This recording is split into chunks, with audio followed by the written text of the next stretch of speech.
So look at the margins on these two. The margins are more sharp in this left lateral recumbency for this one. Okay? Which means, because it's a left lateral recumbency and I see the lesion more clearly, so what does that mean? The left side recumbency has less air because the alveoli are collapsed due to the recumbency, and the right side is up, which has more air, and that is giving more contrast, so I can see the lesion better because of more air in the lungs. So if I see the lesion better on the left lateral recumbency, then more likely the lesion is on the right side. And then we can confirm this on the VD. This is not the best image, but here the lesion is hiding on the VD in this area. Okay? I cannot adjust the contrast, but if you have the software, you can easily adjust the contrast and this will be more clear. Question? So you're saying you can see The smaller nodule, yes. oh, okay. Yep. The larger mass is more clear on the right side down, and these two are on different sides, right? So you can go through it one more time when you go home, and then if it's not clear, we can discuss again. Okay? Sometimes there is, due to atelectasis, there will be collapsed alveoli, and because there is no air in the collapsed alveoli, it's going to look more opaque. So sometimes masses or nodules can be hiding within the collapsed alveoli or opacity. So always take care into account that if the patient is recumbent for a long time, you may be missing lesions.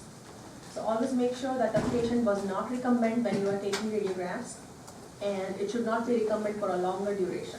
If it was, then you should repeat radiographs to make sure you are not missing out any lesions. So this is an example where this is a nodule which was hiding within atelectasis, and this is after or without anesthesia, or when there is no atelectasis.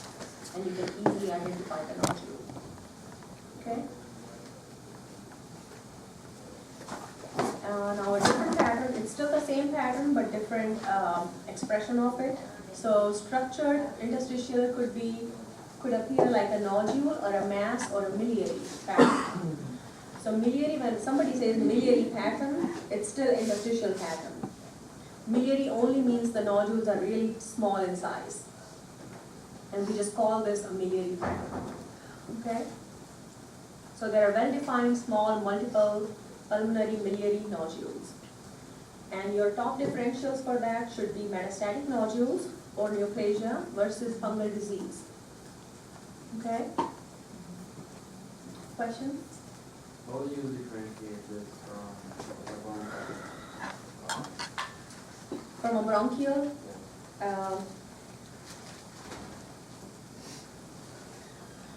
A bronchial, the donors will stand out more. Sometimes you can confuse miliary with bronchial. And the reason is because the interstitium is outside the airways. And when there is opacity outside the airways, it can look like a bronchial pattern. Okay? But you can do a bronchoalveolar lavage, and if it is bronchitis, you should be able to pick it up. Like look at this one. It just looks different from bronchial, and that comes with practice, how to differentiate the two. But sometimes you may confuse bronchial with interstitial. Okay? But the more radiographs you see, the better you become. Okay? So this is another example of how miliary pattern can look like. Some people also refer to this as reticulonodular pattern. So reticulonodular is just teeny tiny nodules which give the appearance of a meshwork, or reticula. Reticula is just mesh. So it gives like a mesh appearance, right? And that is your miliary pattern. Again, the differentials would be metastatic neoplasia versus fungal disease. Okay? And this is a nodular interstitial pattern. And you can see distinct nodules with sharp margins. And again, your differentials would be metastatic neoplasia versus versus fungal disease. And also remember Chang. These could be abscesses as well, could be cysts, could be granulomas, like fungal granulomas, okay? And this is an example of how nodules look like in the lungs. And you can all appreciate these sharply well-defined soft tissue opacities distributed in all the lung nodes, okay? This is another example how nodules can look like. So diffuse nodular opacities in the lungs. Again, your differentials would be metastatic neoplasia and fungal disease are most likely, but you should also consider other as well. Okay? Fungal diseases, the most common ones are blastomycosis, histo, and coccidio. And again, for metastatic nodules or neoplasia, make sure you always evaluate periphery of the lungs because the lesions can be hiding in the periphery. Now, I kept telling you the differentials are metastatic neoplasia versus fungal. There is one way how you can differentiate between the two. It's not a rule, but typically fungal diseases will have lymphadenopathy associated with them, okay? So remember the lymph nodes in thorax, hilar or tracheobronchial, which lives in the hilar area. There was mediastinal, ventral to the mediastinum or trachea in this area, and then sternal was dorsal to the sternum, okay? So look for lymphadenopathy when you are considering fungal diseases. Mostly you will see that, you may not also see that. So typically there will be lymphadenopathy. So for example here, you see the soft tissue opacity surrounding the carina. That is indicative of lymphadenopathy. Okay? So in this particular case, fungal diseases would be more likely than neoplasia. Alright, cavitary pulmonary lesions is another type of lesion which is also part of the interstitial pattern. Cavitary just means that there is a radiopacity which has a radiolucent center. It just looks different. Nodules or masses would look like a soft tissue opacity versus a cavitary will have a radiolucency within it. And differentials are bullae and blebs, or maybe parasitic diseases like paragonimus or abscesses, or necrotic neoplasia or neoplasms. Bronchogenic cyst. Now blebs and bullae, you cannot really differentiate between them radiographically. But theoretically, blebs are subpleural and bullae are within the lung lobes. Okay? But they look the same. You will need a CT scan if you really want to differentiate. So this is a pictorial representation how a cavitary nodule looks like. So you see the radiopacity, and in the center there will be a radiolucency. Okay? And then we have a couple of different examples. So you see this radio-opaque rim or periphery, and within that there is a radiolucency. So that will be a cavitary nodule or a lesion. And eventually, this may give rise to a pneumothorax or pneumomediastinum. Question? So is it only one video in the middle, or It can have multiple or one. But if it has a radiolucency surrounded by radiopacity, we just say there are cavitary lesions in the thorax or in the lungs. Okay? So this is another example. And then here, these are very subtle cavitary lesions. Cavitary lesions are hard to find out in the thorax because of obvious reasons. There is radiolucency, and you are looking for radiolucency in a radiolucent structure. Question? That thing just looks like a donut bakery that comes out like 4 weeks ago. Looks like a donut? Yeah. Okay, but so you are thinking about bronchial disease or bronchial pattern. So when you are getting confused about bronchial disease, it does look like a donut, I agree. But if it was a true bronchial disease, number one, I would see multiple donors, not just one. Number second, look at the size of this, if it was towards the periphery, I would expect a real donut to be smaller in size. Because the branches of the bronchi, they eventually get smaller and smaller towards the periphery. Or it may have bronchiectasis, which is dilatation of the bronchi. But if it's a true bronchial disease, I would expect to see more than one. Okay? And if I'm seeing this and I'm seeing this, and I know there is a history of trauma, and I'm seeing pneumothorax as well. Can you identify pneumothorax? There is elevation of the heart, and there is separation between the sternum and heart by the radiolucency. So when I know there is trauma, there is pneumothorax, cavitary lesions would be top on my list. So you have to just connect the dots like what you think. Okay? This is another example. So here, as you can see, there are multiple radiolucencies within the same cavitary lesion. So it may have one or multiple radiolucencies. Okay? And this was a neoplasia which became necrotic and had, so there are two reasons why a neoplasia can have radiolucencies. One, if it's necrotic. Second, if it has a connection with the airway, that the air can actually come into the cavity of the neoplasia. Okay?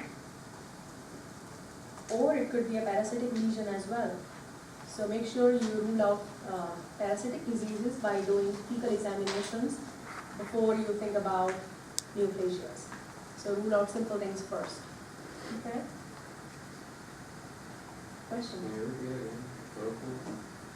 So I said there could be radiolucency within the neoplastic lesions, maybe by two reasons. One, there is necrosis, and second, if the neoplasia has a connection with the airway. So air can actually go into that lesion. Good? Any other question? All right. Now here you can see multiple cavitary lesions. And this is a big cavitary lesion here. So these are the thoracic films of a horse. And because the horses are standing and we take the standing radiographs in horses, you can actually appreciate the fluid line. Because the fluid actually becomes dependent, and you can actually see the interface between the fluid and air within the cavitary nodule. Now because dogs are recumbent, it just gives a radio opacity outside the radiolucency. But if you stand up the dog and you take the radiographs like that, like a horse, you will see a fluid line in dogs as well.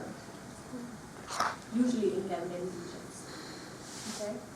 Like for example, this was a case of Rhodococcus equi, so abscesses, there will be some fluid and some gas. So fluid is dependent and the gas goes up in the dorsal area. And the same thing in these. But here the size is smaller. Okay? Good? Alright, so you can go through these more examples, cavitary lesions, and then this is the pneumothorax here. Okay? Cavitary lesions and then pneumothorax up here and also down here. Again, cavitary lesion, pneumothorax. Usually they come together. Alright, so let's move on to the second presentation with alveolar and vascular disease or patterns. Any questions so far? Alright.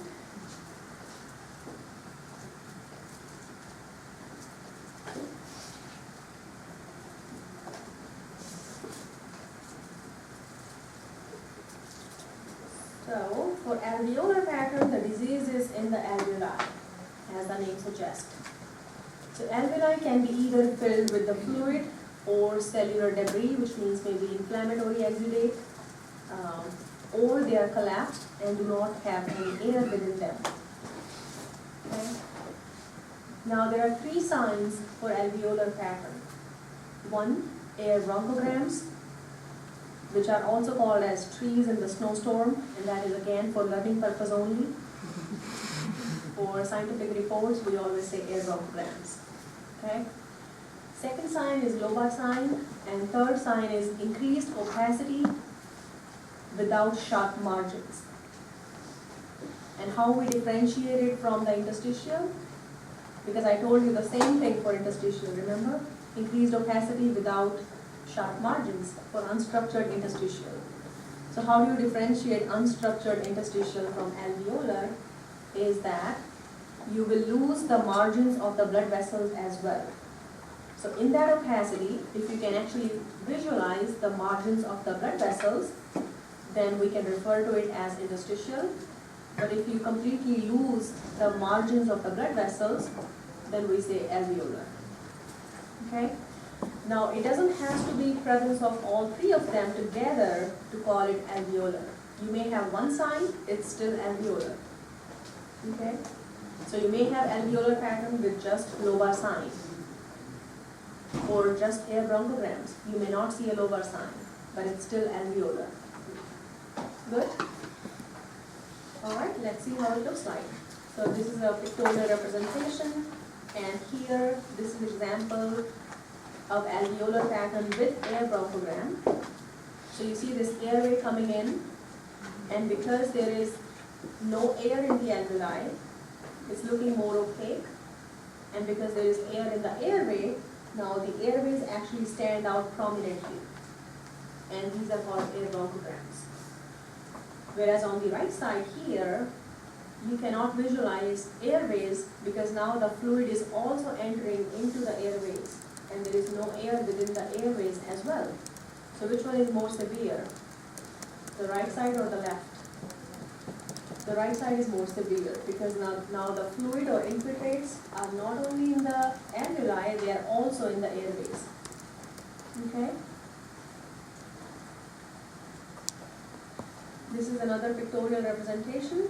So you see how the airways are branching from the carina, and they are filled with air, but because the lung lobe do not have any air, which could be due to collapsed alveoli, maybe due to a lung lobe torsion, or it could be because there is edema, there is fluid within the alveoli.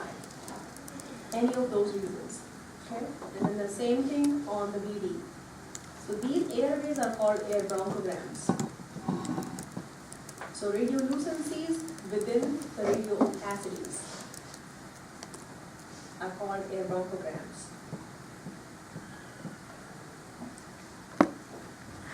And this is how they look like on the radiograph.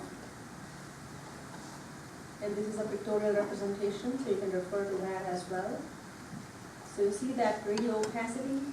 So all of the cranial and middle lung lobe is looking radio opaque. And can you also identify the radiolucent airways with branching? They are subtle, but you can see them superimposed on the heart. So these would be the air bronchograms. Okay? So this, and all of this branching. And if you turn this upside down, it looks like a tree in the snowstorm. That's why it's called like that. Okay? This is another example. So you see how opaque the dependent lung lobes are, and then how the airways are standing out. Because the airways contain air, but the alveoli are not filled with air. So there is opacity, but you can see the airways. So this is called air bronchogram. Good? This is another example. So here you can also see a lobar sign. A lobar sign is nothing but a sharp margin between a diseased lung lobe, which is opaque, and a healthy or aerated lung lobe. So when there is that contrast, it just creates a sharp line, which is called lobar sign. So if you see on the VD here, I don't know what side this is, but assuming this is the right side, so it is sitting next to the heart here, so this would be the right middle lung lobe, and you can see these sharp margins on both sides. Because the right cranial lung lobe is healthy and filled with air versus the right middle lung lobe is diseased, therefore the lobar sign is present. Okay, it just tells you that the right middle lung lobe is not filled with air. there is something wrong. Okay? And this is how it appears on the lateral view. So lobar sign is superimposed on the cardiac silhouette. Can everybody appreciate that? A sharp radio opaque line. Okay? And there are air bronchograms. Can you all appreciate this airway with branching? And you can see that because there is radio opacity around it. Okay? So this would be your air bronchogram and lobar sign. What did you say that one was again? This thing? Left to left of that? So in the same sort of curvy, there's the radiolucent line that's going from top to bottom by the black lines, black arrows. Go further, to the right, yes, the left, that, what is that? So this would be air bronchogram. Okay? Some part of it is normal airway, which you would even see in the normal radiographs, but you should not be able to identify these tiny branches of the airways in normal dogs or cats or normal pets. Okay? If you can see these tiny branches, secondary, tertiary branches and bronchioles, that means there is disease surrounding these airways. That's why you can identify these tiny branches. You will still see some of the bigger airways in normal dogs. And that's normal. We want to see those. Okay? Any other question? Are we clear? Okay. Everybody good with air bronchograms and lobar sign? Okay. Now this is the third sign where I said that there is increased opacity and without any sharp margins, so it doesn't look like a mass